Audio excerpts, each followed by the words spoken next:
All right, y'all. Welcome to episode 90, the big 9 of the Fly Route podcast. I'm Anthony, aka Tony Playboy, aka Mile High Knees, and I'm here with the guys. How y'all doing this week? Good, bro. I'm doing well. You Sam, seem down bad. aka leader of the Put Taysom Hill back at quarterback committee. That's my AKA for the week. This Red Rocket experiment, Red Rifle, Red whatever you want to call him, it's gone too far. So that's where I'm at this week. How are y'all? Man, listen, first of all, when the time comes, just get your gloating out the way. But anyways, my AKA for the week, I can't even rock with nothing else but AKA Matt Patricia call the same plays for Mac Jones that you call for Bailey Zappi. That's all I gotta say. Really? You think that's what's doing it? The plays? Yes, bro. Listen, Bailey Zappi gets We'll get way into more it. We'll get plays. into it. All We'll right, get all into it. Hold up. We got that. That's later in Hey, the look, he done burned him up. show. T.O. like, let's go. Yeah, don't get me going. Hey, Cliff, aka Dak back. He looked slight, but he back.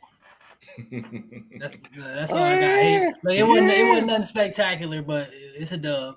You The got it defense done? the defense did what the defense do, so I can't be mad. All right, well, we did say if Dak comes back and plays the same exact way that Cooper Rush is, y'all can really make some noise.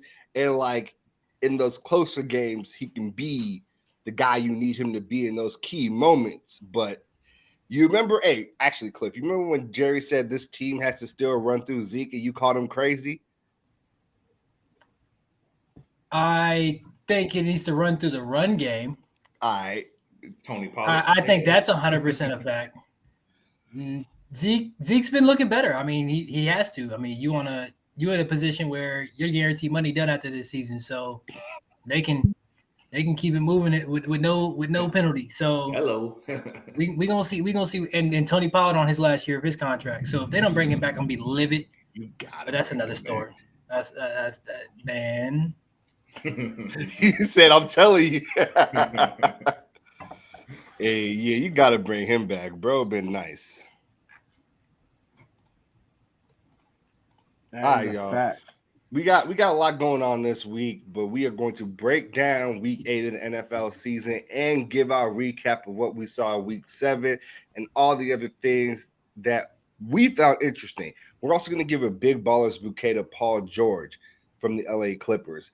We're going to start with the news this week. All right, y'all. The news, we're going to have a little bit of an injury report, but there's a lot that's been going on since the last time we talked to y'all. One, though, is TJ Watt is back at practice for the Steelers. He's still on IR, but he's back in action, which is good to see from the reigning Defensive Player of the Year.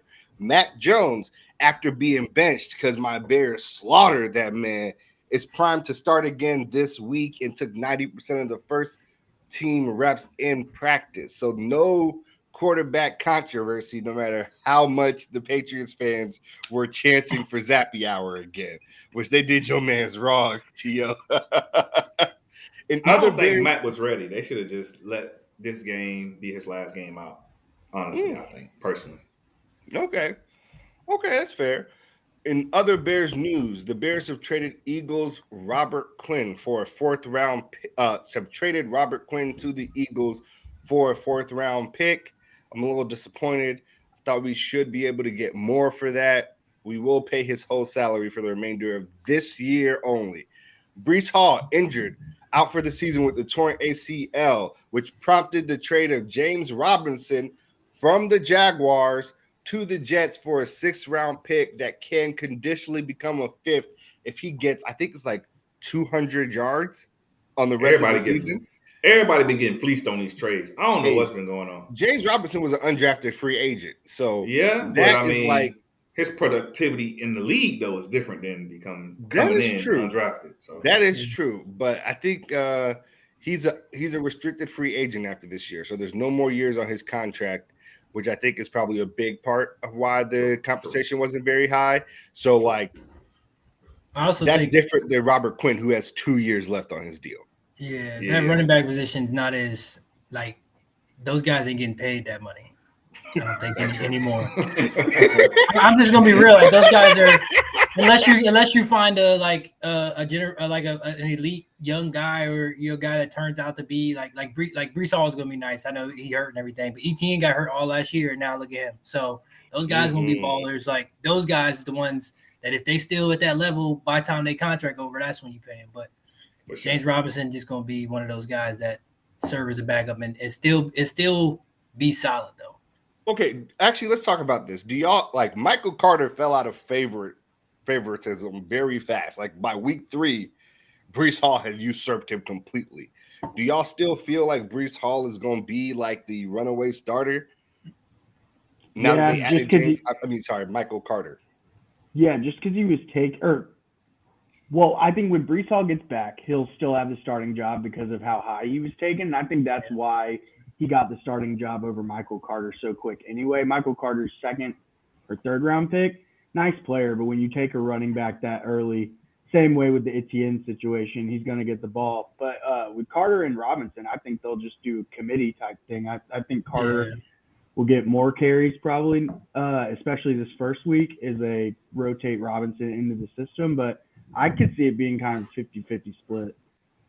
Okay. I agree, 100%. Okay. Eventually, like maybe like 2, 3 weeks in when he gets more acclimated for sure. Like that to me they're actually a very similar type of player in my opinion. At running back. Okay, I like that. J.C. Jackson out for the year after dislocating his kneecap. He had to have patellar tendon surgery, so he'll be gone. The Browns, David Njoku out 2 to 5 weeks with a high ankle sprain. Speaking of ankle injuries, Mike Williams of the Chargers may miss some time with an ankle injury he suffered as well as soon as the Chargers got Keenan Allen back. So that is just terrible luck. Terrible luck.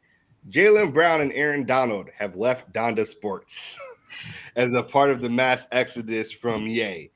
Now, look, I get it, but my thing was like, so y'all were cool with Antonio Brown becoming the president of your like agency that you're signed with, but this is where you're gonna draw the line? Listen, I don't see how everybody drawing a line because every time, the only reason I say is draw a line because we're gonna say like the comments around the group of people he's making the comments about run everything. That's the only thing. But if it was like, okay, now we all know for hundreds of years how it's been for black people in America and stuff, right? For example, or throughout the world. So, people can openly say racist comments and all that kind of stuff, and that's fine. But, are you talking about the hypocrisy between him saying slavery was a choice and no one blinking an eye? Well, I mean that too, but you know what I'm saying? Like you can sit here and be racist as you want. You can be the owner, CEO of a company, and you can be saying some crazy stuff, and I mean, it's just getting swept under the rug. It's just, but then as soon as you say, I'm not saying it's right because I don't feel like anybody deserves to be, be rated or anything, but all I'm saying is you can make a racial slur or something about black people, and swept under the rug. All right, I feel you. Do you feel like people swept it under the rug because Kanye black? I mean, it's like black people saying stuff about black people. They're like, yo, we're not really going to touch this. I don't think it was swept. I mean, clearly it won't swept under the rug. Everybody is dropping them off at this point. Even black people. They're supposed to, at this point, support them. You know what I'm saying? Yeah. Okay. You knew who Kanye was when you signed on to be on Donda Sports. I mean, and AB was the president. Donda Sports. Man, you knew who Kanye was. Like Kanye, my guy. I love his music. More of his older music. He's going dark late, but like you knew who he was signing up. But he said the racist stuff with the slave owners and stuff a while back, and they were still riding with him. But that's just like you say. The racism thing is a huge deal, but like of course they don't pay attention to the black on black because I mean if we're being real, like. That's not the crime that gets the news. That's not the stuff that gets the news. This is stuff that's talking about obviously typically the other race, especially when you're Kanye West, and he gonna say whatever he thinks sometimes, and it's the same guy that went on air and said George Bush doesn't care about black people. Like this man do whatever, like he do whatever he want. Like he is a sporadic person. You're not controlling that personality. So y'all was he the one? Was he the one that said slavery was a choice? Yes. I feel like it's the doubling and tripling and quadrupling down that's really the problem. If he'd said, one comment, I don't think he loses Adidas partnership, bank partnership, his talent agency, Def Jam, Drop Good Music. He keeps going on more platforms, a new platform every day. Doubling, tripling, quadrupling down on all the stuff. So at some point, it's like, I feel like he just at the point where he just said, "Fuck it." He really might. Because that's where he at. If we're gonna be real, he just lost all of it. All right, that's facts. Let's keep it moving. Frank Clark of the Chiefs suspended 2 games due to the gun charge that he got back in 2021. The Colts are benching Matt Ryan for Sam Ehlinger, even though Matt Ryan was top 10 in passing yards in the league, and demoting him to 3rd string. Nick Foles is the backup. Carl Anthony Towns took some shots at Anthony Edwards over his Popeyes diet, and I ain't even mad at Ant because he's just like me, for real. That shit good.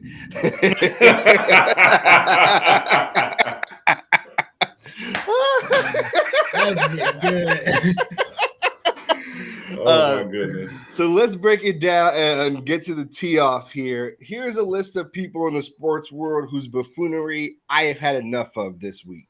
Aaron Rodgers saying guys who aren't or guys who are making too many mistakes should not be playing and they need to get their time cut on the Pat McAfee show. All right, I don't know if he's looked around the Packers yet in their locker room, but he don't got anybody else. All their receivers are young and inexperienced or old with inconsistent bodies. He ain't got nothing else. Like, he sounds like the dick people say he is a lot, making these type of comments on a public massive show like Pat McAfee's, and like with the little hint of lack of self-awareness in the position that he's in. Like, if he's like, we need to make a trade ASAP, we need to get new blood in the room ASAP. Sure, put pressure on the front office. I love it, but like you need to cut these guys playing time because they keep making too many mistakes. For whom? For whom? Who is going to, like, who? Yeah, he just does. He don't want to be there. That's all that is. Honestly, he don't want to be there. And you got to think about how, honestly, that's making everybody in the locker room feel. Like, it's going to be so much tension and animosity now that it's like, bro, you just pretty much called out the whole team pretty much. Like, where your accountability at in this as well? Like, yeah. Have you been looking like MVP, Aaron Rodgers? He talking real reckless, but I feel like we're starting to see who Aaron Rodgers is and what everybody said about him. I mean, he is. I feel like he is that type of player that if you fuck up, he's not like, we'll get him next play. He's like, man, you fucking idiot. Like yeah, like I ain't gonna pass. He's that. He's that type. I feel like he's that type of player, and they're unfortunately. I mean, he's played an elite ball in his career, but like you just see his like demeanor when it comes to like even with Marquez Valdez-Scantling. That's why he got up out of there. But like he was like famous for it. He'll make a great play, yeah. But he made some few bummer plays, and Romeo Doubs looked just like him the other day, dropping clutch jumps, man, consistently. Hey, where do you think he got it from? His mentor, Brett Favre, who was also in a lot of controversy, but it's probably where he got it from. Yeah, at least Aaron Rodgers keeps his douchebaggery on the field. That we know of right now. That we know of. Number 2 is Russell Wilson, who was apparently doing high knees on the plane to London for 4 hours as his teammates were trying to sleep, and then thought it was a great thing to tell the press. Like, hey, come on, bro. Come on. I've had enough of the Wolverine blood bullshit. Like, I need you to just lock in, bro, because, like, you just digging a hole right now. And, like, your play can't get you out of it. So I had to Google to make sure the Wolverine blood quote was real and not a meme, and I was so disappointed to find out that it was real. Bro, I don't understand what's going on through this man's mind. Like, did he know how, like, that he getting fried? Like, I ain't gonna lie. I'm you talking fried. elite company. You talking about Wolverine. You been playing like ass. You ain't even fully recovered from nothing. You high knees on the.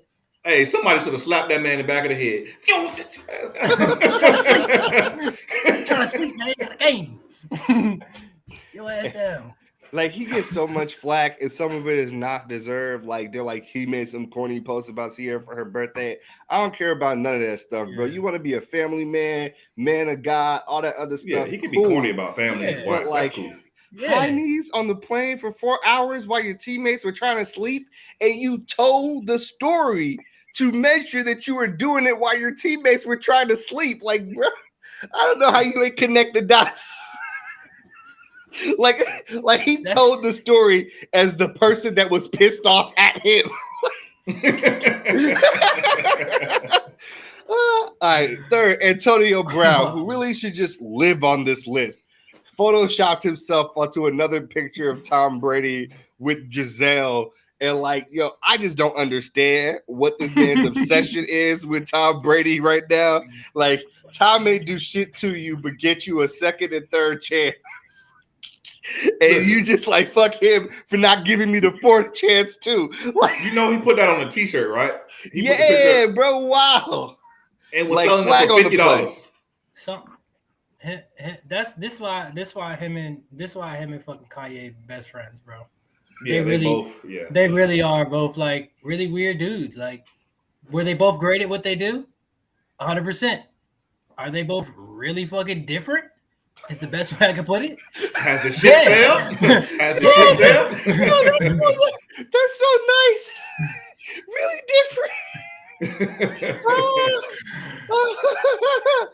different. Yo, that's it for the news and the tee off. We got Sam coming through with the RPO this week.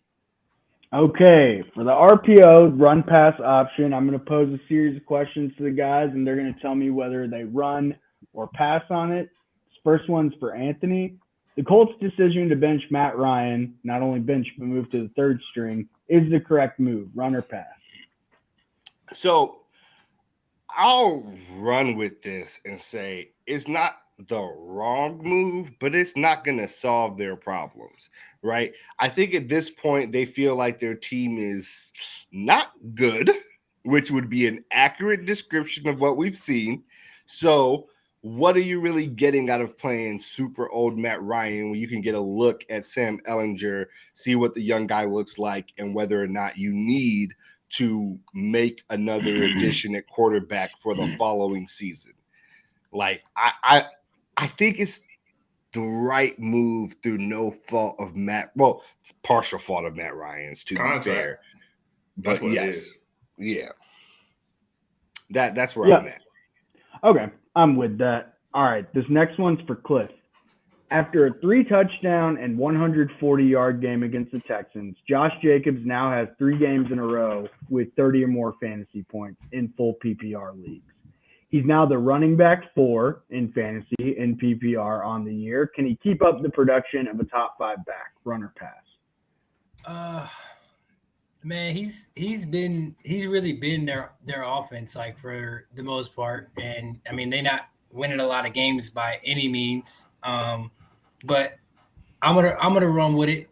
I know I wasn't high on Jacobs before, and I was like, I've never really been a big fan of Jacobs, and then sure enough, since then he's snapped every week. So now I'm like, damn, that maybe he's also getting 20 plus touches per game, carrying the ball, carries, versus the first 3 weeks he was getting in the team. So that's got a huge thing to do, and he's scoring touchdowns. Like, first 3 weeks of the season, he scored no rushing touchdowns, and now he's got 6 through like we said, the past 3 weeks, and he's getting a lot of volume in the pass game, which wasn't really his MO before, and which is why I didn't really like him as a PPR running back.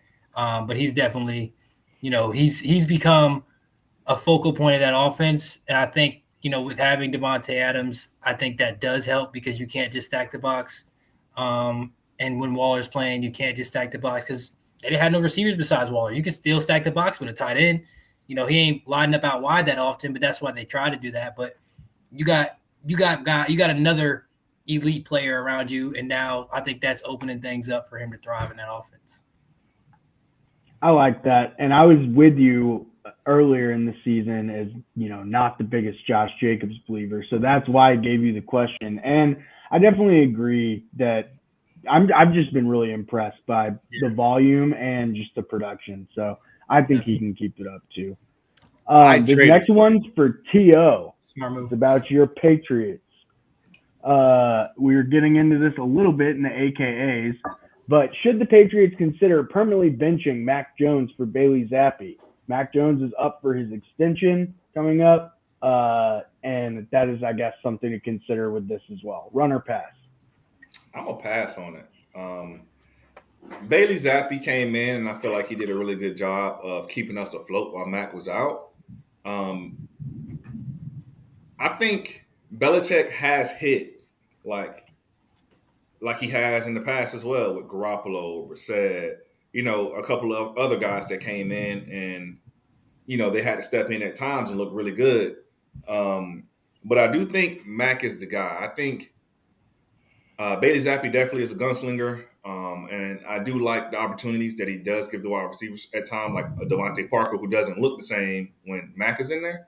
But I think it also comes with the territory of Matt Patricia calling similar play calls that he does for Zappi as well. I feel like Zappi is under center a whole lot more and is running a lot more play action than Mac Jones has been.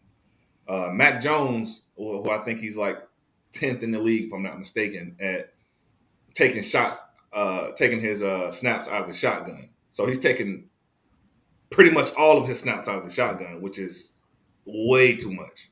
So I think if we can definitely get some of those same play calls, and for Bailey Zappi as well, we're keeping more guys in protection, which allowed him to make some of those great throws he was making. If we can get some of that play call, I think Mac will have similar success, even better success, because I think mentally as well, he's there. Like, he's a guy that understands football, and he's very smart. So, and I feel like he can definitely be the franchise guy, I think, for sure. I like that. This last one is for Anthony. This is an NBA one, veering in away from the NFL for a second. In an interview the other day, NBA Commissioner Adam Silver says that in regards to concerns about teams tanking, that the new lottery system, which gives the bottom 4 teams an equal shot at 14% to get the first pick, as well as the invention of the play-in tournament, both act as deterrents for teams intentionally trying to lose games. Is this enough to stop teams from tanking to try to acquire Victor Wembanyama in the draft? All right. Look, I want to be honest with you. The answer is absolutely not. So pass on this. Here's what I'll say. Yes, it's not the NFL where worst team always picks first, right? But here's what I'll ask you. If Victor Wembanyama is as good as we think he is, and he is as transformative as we think he is, and teams are willing to tank for him, which is the implication of the question. First 4 teams get, bottom 4 teams, let's call it that, 14%.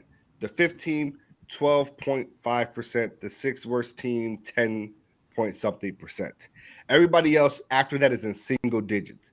If Victor is as good as we think, would you not take the chance at 14% at him? Yeah, I think there's a lot of incentive to still maybe not be the worst team, but a bottom 5 for sure. Bottom 4 especially. If you're trying to be bottom 5 or 6, you're trying to be the worst team. It's just a question of who's better at. How bad, yeah. At that point, if you're at the bottom 1 through 6, or let's call it 1 through 5, you are trying to be the worst team in the NBA. It's just a question of if someone else is better at trying to be the worst team in the NBA than you. There are better, worse teams that aren't necessarily trying to be bad. Like the Spurs traded away everyone on their team, but they're 3-1 and sense? trying to win games. Yeah. Well, I think that's like you're 3-1. It's early in the season. You can start off fine and start a lot of petering out. games. Yeah, there's 82 of them boys. Like like Detroit, like yeah. or something like that. Like, Detroit should not be because of how much talent they have now. Like, granted, the chance that Victor is like, hey, look, you might as well. Like, but nah, I mean, it's not going to stop teams from trying to do it because just mathematically, you would prefer a 14% chance to a single digit chance, That's like a fact. 9, 8, 7. So, like, at that point, like, why not? Like, I get it. By the time you get to, I want to say by the time you get to the 10th, no, actually the 7th team in the league, like the 7th worst team in the league, your chances are half as good as being a bottom 4 team. Yeah. Half. You go from 14 to like 7.5. So like the difference between being like, if you're a bottom 10 team towards the back end of the season, like the last 15, 20 games, you're going to tank your ass off for Victor. Because you would much rather be bottom 4, bottom 5 than bottom 9, 7, 8. Like you're going for it. You're going for it, and you have to. Definitely. Like they're gonna sit guys. They're gonna do everything they can. Bad, and you don't just cannonball towards the end of the season. All right, Oh, I guys got gonna one get more. Saturday in. I got one more for the group, and y'all can choose to answer this one or not. But Lamar Jackson is hurting his free agency bag with his performance, run or pass. I'm passing, and the only reason I'm passing, I think the Ravens is hurting his stock. Like, what do you want Lamar Jackson to do? Y'all went out here and got him Deshaun Jackson. He's supposed to be happy about that. Yeah, he traded his number 1 wide receiver. And he didn't even play last week. Yeah, bro. I'm just saying. And then he don't got no running backs. You got him. Okay, King Drake had a decent outing, but Gus Edwards turned up. Gus the Bus turned up. Gus is nice. He just off injury.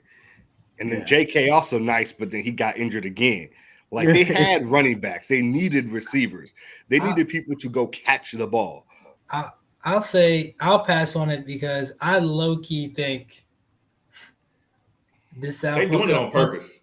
I think they like, we're gonna give you the bare minimum, see what you can do with it. And then if you don't explode and win MVP, then we can sign you back still, but we're not gonna have to pay you what you think or what you want. Exactly. So they gonna kind of they want to be in control of the situation. Dude, it's obvious. Like you're not giving this man nobody. You can't tell me one receiver on that team that has been a number 1 receiver, or the two, or number 2. You got the two best ones are pups and barely know what they can do. So like, and they not, and from what we've seen, this ain't the best offense to be in to judge that, but they're not number 1s. Like, I mean, defense been stinking it up too, though.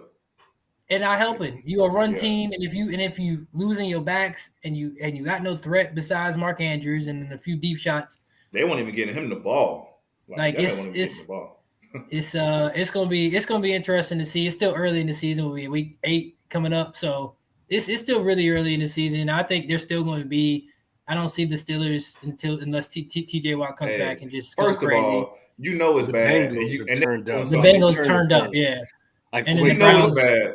I told y'all, like Jamar Chase, but more particularly Joe Burrow, were having their Mahomes too high safety moment, and they're starting to kind of figure it out. Because people were like, "So you know what we're not gonna do? Let you do this bullshit that you was doing last year all over us." And for a good 5-6 weeks, it was working, and then Jamar turned loose on them boys.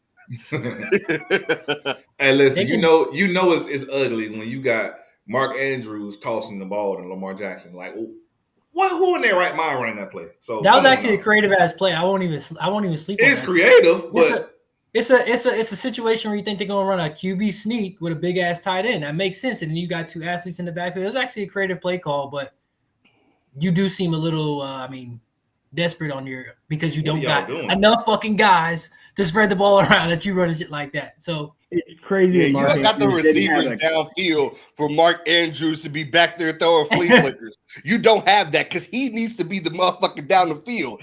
Facts. We also have to point out Mark Andrews did not have a catch in this game. He had a that's what I'm saying. And a flea flicker. He didn't. So this motherfucker took a snap from under center and didn't have a catch. Yes. No. That's what I'm saying. They won't get in the ball. He dropped that big old 0.4 in my fantasy league, or 0.2 or whatever. Yeah, 4 rushing yards. That's an L. That's an L. That's an L. Yeah. That's an L for the Ravens if that happens. Yes, it did. He was on my team. He did not get a catch because if he at least gotten a catch, I would have gotten 1 point out of him. Even if it was a catch for no gain. Like, even if it was a catch for no gain, I would have at least gotten a point out of him. So that is 100% true. He dogged me a little this week, but it's not his fault. They just struggling down there in Baltimore. All right, they ain't trying to pay that man. That's all that is. They struggling on purpose. All right, facts. We got T.O. with the players of the week from week 7. Yeah, man. So the offensive player of the week honestly was a no-brainer. So gave that to my man's Joe Burrow. So my man went 34 for 42 out here, 481 passing yards, no interceptions, 138.2 passer rating, and a rushing touchdown. So, I mean, I was hoping he got 500. That shit would have been OP. But I was I saw his halftime stats. Man, he went crazy, bro. He went crazy. Was balling. So, defensive player of the week, we got Sauce Gardner, giving some love to the Jets. Hey. So, my man's had 10 tackles and 3 pass breakups. So, I mean, big my man's he ain't scared to get physical, and he out here trying to shut you guys down. So, big ups to my boy Sauce. So, we played our boy this week, so I wanted to keep that same energy. he gonna get y'all in trouble, so that boy nice. He gonna lock up any one of them motherfuckers. Yeah, he nice. So, special teams player of the week. So, shout out to my boy Ant, giving the Cairo Santos. My boy went 3 for 3 on PATs, 4 for 4 on field goals. Interesting fact, so he has made 11 field goals, all 11 of his field goals this season, and then he's made 17 in a row dating back to last season. So my man's been money with the leg, so definitely shout out to him. The big win against the sorry-ass Patriots on Monday night.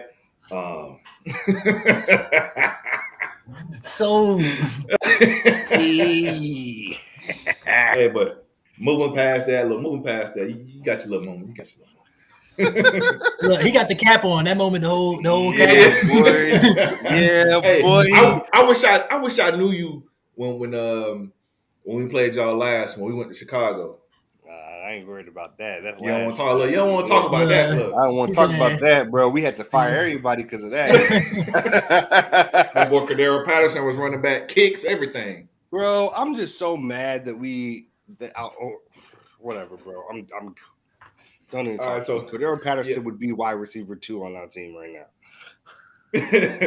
So we're gonna move on to this fantasy segment, man. So the surprising fantasy player of the week, I put in this player because of production as well as getting the dub. So shout out to Tyler Boyd, 8 catches, 155 yards, and a touchdown. I also did have some honorable mentions because I didn't want to leave these guys out who also I feel like were some surprising players this week. So Paris Campbell, 10 catches, 70 yards, and a touchdown. Marquise Goodwin had 4 catches, 67 yards, and 2 touchdowns. Daniel Jones was 19 for 30 for 202 yards. Also had 11 rushes for 107 yards and a touchdown. And this was his highest points on the season. So shout out to him. And then McCole Hartman, who had 4 catches for 32 yards and a touchdown. And then also 2 rushes, 28 yards, and 2 touchdowns. I feel like a lot of those guys were touchdown dependent, which is why I was like, I don't know if I'm going to see McCole Hartman get 3 touchdowns again. So, or, Marquise Goodwin, you don't even expect him to get 2 touchdowns, especially when you got DK and you got Tyler DK got Lockett. hurt. I think that's why. Yeah. So he was actually on my disappointments. So these guys, it wasn't no honorable mentions. It was just everybody was disappointed. So although some of them due to injury, like Breece Hall tearing his ACL, that's disappointing because that got more implications than just this week. That's the rest of the season. He still scored 13. He still scored 13 before he got hurt. Yeah. Man was balling. That ain't DK what Metcalf DK got did. carted off. He got carted off, so that was disappointing. Keenan Allen only played 33.3% of the snaps with a 4% target share. They just working him back. They just working him back. No, bro, he's coming back from a hamstring injury. You don't ramp him too fast because now granted, you would hope that they used him more in the snaps that he played, but you don't want somebody like him to come through, play like 80% of the snaps, hurt his hammy again, and then he's down for even longer. Because if he rehearsed that hammy, he gonna look like James Harden last year. Then don't I play just feel him. like then. I just feel like you put him in. That's pointless as hell. He's an elite player. I feel like the plays you do play him, you get him the ball or look for him to get the ball at least, like the first read potentially. Now, if we said he played 50% or like 60, like okay, but y'all barely. What was the point of having him back? And then Williams go out, like they wilding out there. That's why I was so disappointed because you got Mike Williams go out, and then also he ain't really even get the ball he didn't get the ball and he barely played. But then also the last one of the disappointments is Tom Brady and the Bucks, like the whole Bucks. I ain't even talking about the defense of the Bucks. So they got their ass whooped by the Panthers. So I don't know. PJ Walker, my guy. Yeah, boy. Y'all let PJ walk the field on y'all ass. So man, that's the players of the week as well as the fantasy segment. So hey, beat me. I started the Bucks defense. Oh, they got the Panthers. PJ Walker at Q. Just traded McCaffrey. It's feast time. Chuba Hubbard and man was hurt. They was toting. PJ was dropping dimes too. PJ was. No, don't sleep on that performance. He was. He got an arm, bro. He got an arm. If he can keep that up, man, I mean, he can keep that job. But I mean, obviously, they got a whole carousel going on with the quarterback out there, though. Yeah, and Sam Darnold just cleared IR. Whole carousel. Yeah, so that's going trash, dumpster juice. I mean, look, they got a lot of dumpster juice going on in Carolina. All right. Let's go into the no huddle and then the 5 fly picks. So what's popping, Cliff? No huddle this week. All right. So first question I got is for Ant and Sam. Will the Cowboys, Giants, Eagles, Cowboys at 5-2, Giants 6-1, Eagles 6-0, all make the playoffs in the NFC East? What do y'all think? Out of the NFC East, sorry. I think they all will. The NFC is so bad that it's likely. Yeah, the way things are moving, it is actually likely.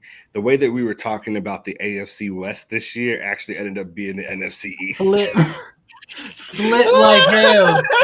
You ain't lying. Though. It's like, look at it. The Vikings have a good record, but nobody else in the NFC North does. The NFC South is all garbage, like just straight booty cheeks. Like the NFC West has a bunch of teams that are mid teams, a bunch of mid. Yeah, like they're trying to pick themselves back up. Like the Cardinals have to go on a run. The Seahawks are winning that division right now. Hey, look, that brings us right into our next question. So for Sam and T.O., are Geno Smith and the Seahawks at 4-3, first place in that division, a real contender in the NFC? Yes. Yeah. I mean, nobody's seen Geno playing at this level. So, and I'm not sure if it's just because him being a black quarterback in the league and not necessarily producing early. Like, let's compare him to like an early Drew Brees. Like, Drew Brees was given the wrong way because he's a white quarterback, but the black quarterbacks don't get that same love as the white quarterbacks. Like, you got to be the best. If you're going to be a black quarterback in the league, you got to be the best. I just disagree on the Drew Brees example because Drew Brees got traded. Well, beforehand. Yeah, he didn't get the runway with the Chargers. They traded that dude. But yeah, Shit. Pro Bowl Gino, I believe. Pro Bowl Gino. Hey, next question for Tio and Ant. Will the Vikings at 5-1 win the NFC North? And if not, then who? Bro, I said this at the beginning of the season on our preseason rankings. The Vikings are winning the North.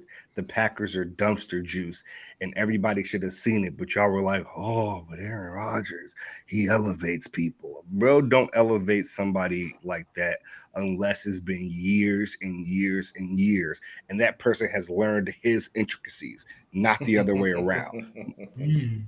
Yeah, I agree. Vikings definitely won the North for sure. I mean, no brainer, in my opinion. I like how Ant leaned in with the Bears cap on and said, Hey, I'm saying. I am here to hate on Nicky. All right. Next question I got for Ant and Sam. Can Sam Ellinger keep the Colts in playoff contention currently at 3-1 as the new starting quarterback for the Colts? I'm going to say no. I think the Titans are going to win that division. I don't think the Colts are going to get a wild card spot because the AFC is actually pretty good. Sam, weren't you right about this all along? Yeah, I said the Titans, and we're full circle. I picked the Jaguars 1 week after they fooled me into thinking they were good. But I'm back on the Titans. No bullshit. Yeah, I'm with Sam insofar as I don't think they will win the division. I think like the Jaguars are more likely to win the division than them. And while I wrote off the Titans for the Colts, I was clearly wrong. We all were, except Sam. Facts. Next question is for Sam and T.O. Do you think Tom Brady is regretting his decision to come out of retirement? And do you see the Bucs missing the playoffs this season, currently sitting at 3-4? As a Pats fan, I'm going to let T.O. go first on this one. Hey, listen, I don't give a damn no more. He don't play for us. But I can honestly see them missing the playoffs this year with the way it's been looking. But at the end of the day, I always say, just like in the Super Bowl when we was down 28-3, Cliff is a testament to this. What did I say? We got Tom. That's all I kept saying. They was talking shit. I was like, we got Tom. So, I mean, they got Tom Brady. I mean, if anybody can get it turned around, I think he can. So, I say they'll make the playoffs. They ain't going to be good, but they'll make it. Yeah, someone's got to win that division. I just don't. Fair enough. The division is like, yeah. Last question, another NFC South team. This question is for T.O. and Ant. Will P.J. Walker keep the Panthers starting quarterback job, even with Sam and Baker set to return from injury? Nah. Look, you got to see what you got in Baker to see if you're going to re-up him. So I think Baker comes back when he has the chance, when he's healthy again. I don't know about Sam. He might be able to keep it from Sam Darnold because I feel like they felt like they've seen enough after a year plus. When you made the trade to start with, right? Yeah, so I feel like they've seen enough of Sam, but I feel like it's a tryout for Baker because he was such a high pick. Yeah, I definitely think I agree with that. I think Baker is definitely going to, by default, he's going to lose the job. And then, honestly, it's going to be Baker, PJ, and Matt Corral whenever he gets back from his injury. So, yeah, for sure. All right, facts. You ready for the 5 fly? Yeah. I just didn't know if we were transitioning there yet. Okay, so last week on the 5 fly, we went 3-2. The games we lost were, I bet that the Lions were going to cover the spread against the Cowboys. They got wrecked. Not betting on the Lions again. Man, the Lions are another team that had me fooled. Like first 2 or 3 weeks in the season, they played a competitive game with the Eagles. They beat someone else, I think, pretty handily early, and I was like, hey, man, the Lions probably aren't going to be that good, but they'll at least fight. But they did not fight against Dallas. And then the second one we lost was the Falcons got wrecked by the Bengals, and I bet them to cover the spread. They are no longer undefeated against the spread, and I wish Eric were here. But He told you not to take that. I think he actually said not to. Yeah, He said, yeah. "Do not take the Falcons." He said, and he's from Atlanta, so that probably should have been the hindsight moment for you. He's in Amsterdam. This week, yeah. I mean, he's probably up to way better stuff than tuning into the live stream. Then, so for this week for the 5 fly, I started with the tomorrow's game, Thursday night football game. We got Ravens at the Bucks, and for this one, I'm taking Ravens money line -120. The line, the Ravens are actually favored by 1.5, but they keep blowing leads and winning these close games and losing in close games. So I'm not taking the Ravens have been really bad against the spread this year. So I think they're going to win the game, and I think they could probably win by a field goal or even more. But I would just not mess with the spread. The money line's -120. It's basically the same thing. So that's why I'm taking them to just win the game. I think a Thursday game in a short week is going to be really rough for Tampa. Tom Brady doesn't even practice on Wednesdays anyway. I don't even know if he was at practice today. He probably was, but definitely not padded up. And the Bucs O-line has been the worst O-line in the league at protecting the passer. The Ravens defense, while it has been kind of up and down all over the place, their pass rush has started to look better, especially last week versus the Browns. Calais Campbell was getting to Jacoby Brissett a lot. Yeah. And the Bucs' last 3 games, they've put up 18 points, 15 points, and 3 points. So I also kind of like the under for this game. I think at 46.5 when I last looked at it, and the Bucs have been under the point total in a bunch of games. The Ravens haven't looked good, but they've at least been able to score. The Ravens passing, the one important thing to note is the Bucs not been able to run the ball at all. Leonard Fournette has been, I think he's 27th in yards per carry or something like that, 3.5 yards a carry. And the Ravens have only allowed 1 passing touchdown or less in 5 of their 7 games. Their passing defense rating would look a lot better if Tua hadn't thrown for 6 touchdowns in a game against them. But since that, they've only allowed 1 or fewer passing touchdowns a game, and they're not playing Tyreek Hill and Jalen Waddle. So while Mike Evans and Chris Godwin are good, they aren't the type to just take the ball from 5 yards past the line of scrimmage to the house 70 yards, which is what a couple of those 201s were. But in the end, I think the Ravens are going to win this week. They didn't look good versus the Browns, but the Browns have Nick Chubb. Like I said, the Bucs running game has been virtually non-existent. So I see the Ravens winning on Thursday night. I think the short week's going to hurt. Hey, you don't even got to cover Mike Evans. He dropped him wide open anyway. So. Yo, how's it going? Hey, hold on. How's it going, Frosty? What's up? Let us know what team you repping if you're repping a team. I feel like that Mike Evans drop changed the whole outcome of that Panthers-Bucs game. Like, that was just – it took the air out of the whole team, it felt like. I mean, there ain't never been no air in that team. Let's just be honest, bro. Like, the one thing Tom Brady cannot succeed with is, like, a muddy pocket. If you can get him down up the middle, make things difficult for him. We seen that man try to escape the pocket last week. What? Like, it's just like he's the GOAT when protected, and that's why football is the ultimate team game. The offensive line is dog water, just like the Rams O-line. Both them motherfuckers, and Matthew Stafford can move a little bit more than Tom, but they both those type of cues. But Tom, that offensive line is dog water, and he can't. He don't have the option to get missing. He don't have that option. That's the real deal. If you don't give him time, you good. I mean, you good defensively. Don't give him time, you good defensively. That's a fact. So for the second game, I got Patriots at the Jets, and I'm taking Patriots at -1.5. They're the favorites on the road. Jets are coming off 4 straight wins. Patriots are coming in off a pretty embarrassing loss to the Bears.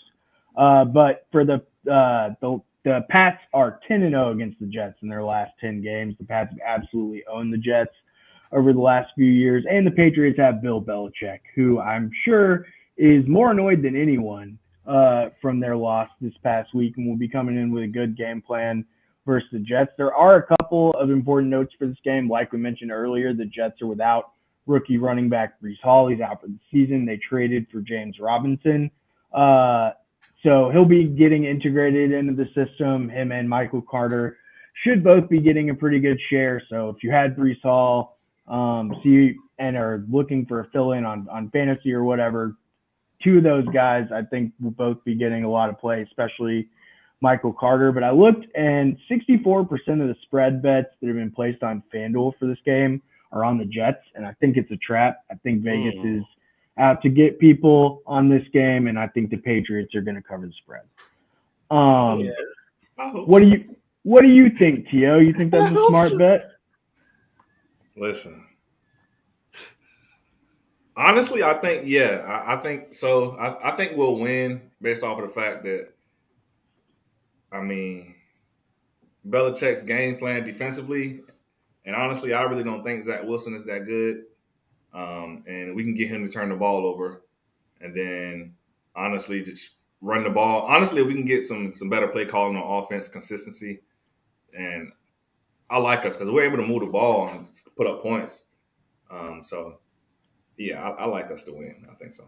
Yeah, losing Breece Hall hurts that offense a lot. We talked about earlier that offense was running.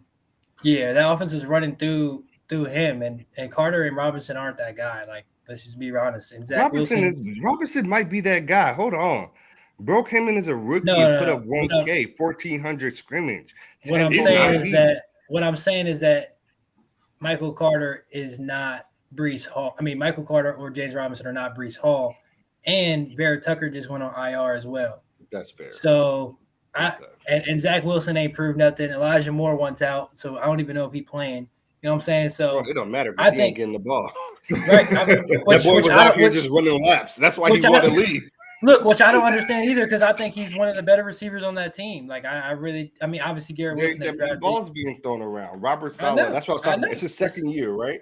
Yeah. He's a defensive coach. He's defensive mind. Everybody killed him because his defense wasn't good last year. But what we saw this year is like many other defensive coaches, when he gets the team that he built and wants, it's we run the ball and play great defense. We play field position game. Our quarterback is going to be a game manager, which if you don't think Zach Wilson is all that good, that's exactly what you want, right? Yeah, so exactly. They ain't gonna throw that many balls because they don't want Zach Wilson to make mistakes that give up the game, which I get because he was throwing picks like candy on Halloween last year. So like I get it. And that's a recipe that wins enough games. It's a recipe that gets teams into the playoffs when done well. I don't know about getting you a championship, but that man's just trying to secure his job and get the second contract right now. And I like it. I think James Robinson is that guy, though. To be clear, I think he's that guy. He's nice. I think he's solid, but I don't. What I mean is, I don't think he's Breece Hall. He's not going to give you that. He's not going to give you that. And I like Sam said, I think they are going to be in a bit of a 50-50 share as far as carries, and somebody's going to take the rings, and we're going to see who breaks it. But I definitely got the Pats this week because of that Vera Tucker, losing Breece Hall, and it's going to be, I think, and Bill Belichick he's going to find a way to win that game after that embarrassment last week. Yeah, I'm with you. One thing I did kind of think about is like Justin Fields looked so good being able to the Bears finally figured out this guy can run. And one thing Zach Wilson can do well is move. So the Patriots, I think, will probably be game planning for a mobile quarterback a lot this week. And they may be able to take that out of the equation for the Jets a little bit. And who especially may be trying to lean on Zach Wilson running because they are trying to bring in Robinson and get him up to speed on the game plan and everything. So I feel like the Jets game plan could kind of like feed into what the Patriots are working on from the Bears game anyway. And Zach Wilson ain't no Justin Fields running the ball either. So. Yeah. Yeah. So for the third game, this is a surprisingly amazing game. I think that this could be one of the best games going on this week, and it's really surprising from just where we had these teams projected at the beginning of the season. The Giants at the Seahawks. I got the Seahawks -3. Seahawks are favored to win this game by a field goal, and I think they will. The Giants are coming into this game 6-1. And are also 6-1 against the spread. They were one of the teams that won us the 5-fly last week. But I think Geno is going to have success throwing the ball. He has against every team, despite the level of difficulty of the secondary. We saw him throw it all over the Chargers last week, who are dealing with some injuries of their own. But I think this has a lot of potential to be a shootout.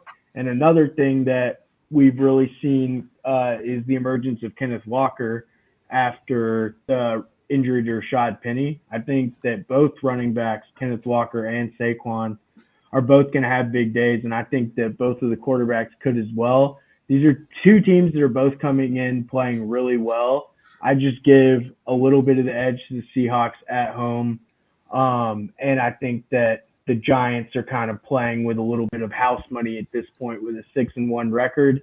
Seeing them go 7-1 would just be kind of insane. I think just like this is nothing based in the numbers or anything. I think I can just see the Seahawks with a 5-3 record more than I can see the Giants with a 7-1 record. And that's not the best logic to go in bet on with betting on something, but I think just like if you're trying to predict like the most realistic outcome, I think the Seahawks continue to play well. And I mean, the Giants struggled to get past the Jaguars, who have been playing terrible. They did end up covering the spread, and they were 3-point underdogs and won that game, I think, by 3 or 4. On the last play of the game, sure. Yeah, but struggled to beat a team that has not been playing that well. They did stop Trevor Lawrence from having much success in the passing game, but I think Geno will continue to have the success he's been having all season. So I think that with that, I take the Seahawks in this game, but I think it's going to be a good game, and I'm definitely excited to watch it. The fourth game, I got the Titans as a 2.5-point favorite at the Texans. Texans are like the worst team in the league. Titans have won 4 straight games after starting off terrible. Derrick Henry looks really good. Their defense is starting to look better after starting terrible. Tannehill looks fine. Not amazing, but fine. And they've just been able to cover the spread and pick up victories pretty well the last couple of weeks. They handled the Colts by 9. They beat the Commanders by 4. They beat the Colts by a touchdown the week before. So after and they beat the Raiders in a close game before that. But like I said, after their 2 rough games to start the season, which I think a lot of people thought the Giants were terrible, so them losing by 1 point to the Giants looked a lot worse week 1 than it does now. So I'm just going with the better team, and I think the line is pretty favorable. I think the Titans should be able to beat the Texans by a field goal. This one kind of scares me because the line is this low, but I'm just going to trust in Derrick Henry. And then the last game I have is the Bengals -3.5 at the Browns. We talked about the Browns. I think it was in the RPO last week or the week before about if they were going to be able to weather the storm until Deshaun Watson comes back. Beating the Ravens would have been a huge step in doing that. They came close. And beating the Bengals is really the last chance they got to stay in the playoff race for him to come back after his suspension. And I just think the Bengals are rolling along too hard right now for the Browns to beat or come within a field goal of. Like, I learned my lesson last week. I didn't think the Falcons were going to beat the Bengals, but I thought they could come within 6. Not even close. It wasn't even close by half. Like, that game was over, and I knew that was a loss on the 5-fly before the second half even started. So I think the Bengals offense, like Anthony mentioned earlier, has just figured out how to expose the too high look, after struggling against it to start the season. I just think Joe Burrow is going to continue to expose people's secondaries, and he's got 3 receivers that are putting up like top 15 numbers. Tyler Boyd is wide receiver 17.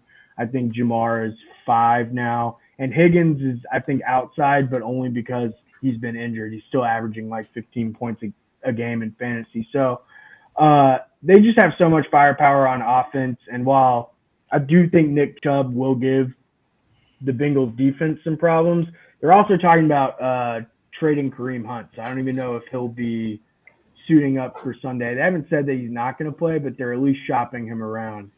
Last year, his contract, right? Yeah. He wants a new deal. I heard they're shopping for a 4th round. 4. Yeah, I heard that too. A 4th. If Kareem Hunt goes for a 4th, I'm gonna be less mad about Robert Quinn. I'm gonna say that. You should. He's 32 years old. I he know had he's 19 good. and a half sacks last year. 19 and a half. How many he had this year so far before he got traded? 1.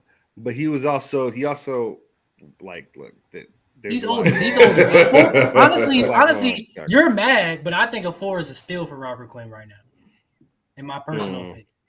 I feel like it's not a terrible return. Don't get me wrong, but I feel like we could have done better. And I feel like especially because we paid all the salary. Like if we got a 4th and they took the money, I'd be like, cool. But it was a 4th and we took the money.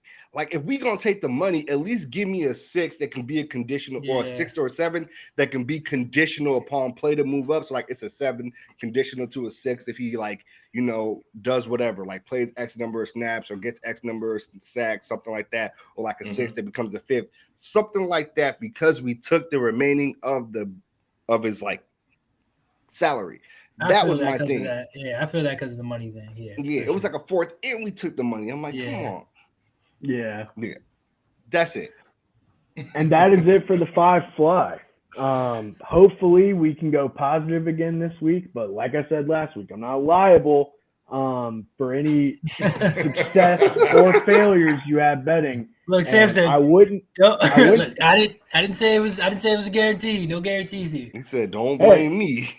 Don't parlay these. If you bet all 5 of my picks last week and you didn't parlay them, you just went 5 straight up.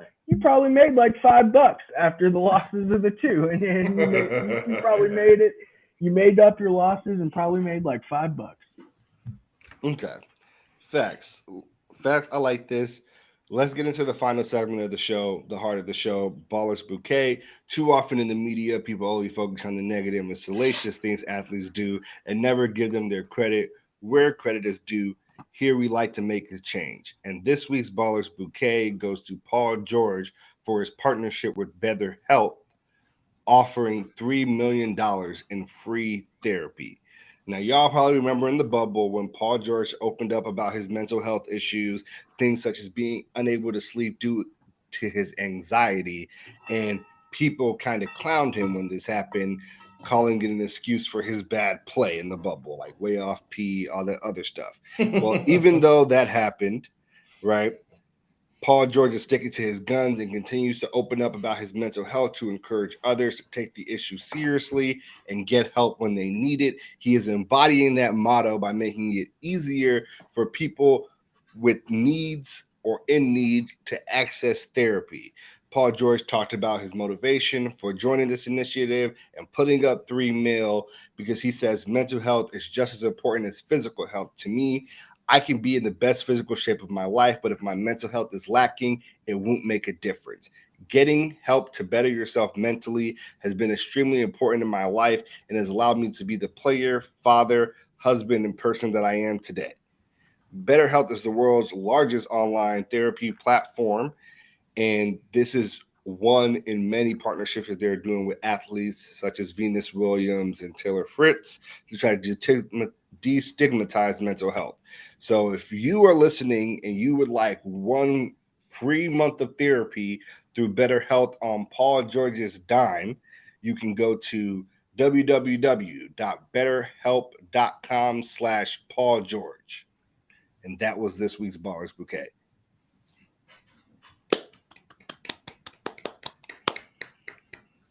All right, that's it for episode 90, the big 90. We are approaching 100 Hundo. quickly, boys, quickly. I like it. So we appreciate everybody for listening. We will be live again on all these platforms: YouTube, Twitter, Facebook. We were live on TikTok this week for the first week ever. So shout out to everybody on TikTok that joined in and chopped it up with us. Every Wednesday, 6:30 p.m. Central, 7:30 p.m. Eastern, and we will holla at you again next week.